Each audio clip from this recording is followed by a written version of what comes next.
Government's welfare reforms. The Chancellor said some of the criticism was ill-informed rubbish and insisted 9 out of 10 working families would be better off. But Labour and several charities say the most vulnerable will lose out. Our political correspondent Libby Vina reports. So we work here in the ambient? Yeah, we all work here. We all work here. A strange line of questioning from a man who'd come to meet, well, the workers.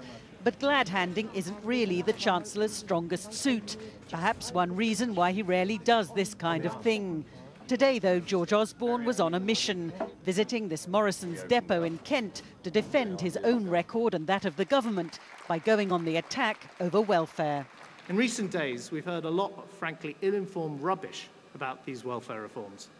Some have said it's the end of the welfare state. And this is shrill, headline-seeking nonsense.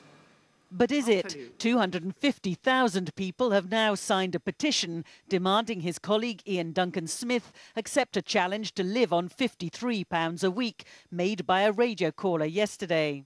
Chancellor, is this speech less about selling your welfare reforms, more about selling George Osborne? And can I ask you, could George Osborne live on £53 a week? Look, I don't think it's sensible to reduce this debate to an argument about one individual's set of circumstances. That from this month, 9 in 10 working households will be better off by some £300 a year. That's mainly due to the increase in the personal tax allowance to £9,440 and a freeze in council tax and fuel duty.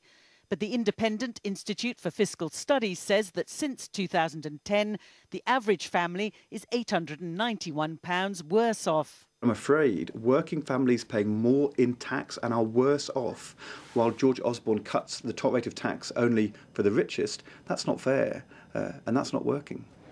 George Osborne's hope is that while life may be getting tougher for some, most people will see a change for the better in the months ahead.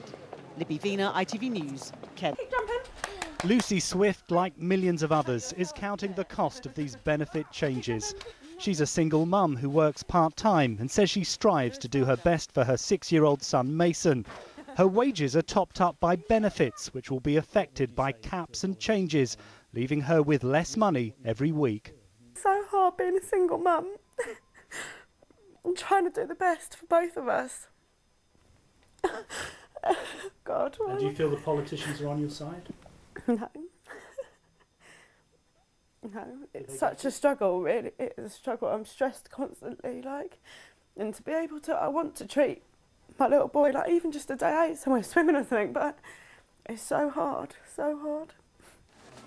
At the supermarket down the road from where Chancellor George Osborne spoke today, some shoppers who receive benefits are worrying about what the changes will mean for them. Gerard Norton, who has learning difficulties, has struggled to find work. He's due to face a new assessment for his disability benefits and a cap on his income support. How stressful is it trying to manage the budget that you're on? It's quite hard, really, to tell the truth. I find it hard because sometimes you get in debt with bills, really. Yeah. Gerard says he challenges the Work and Pension Secretary Ian Duncan-Smith to live out his pledge that he could survive on £53 a week, the same amount as Gerard does.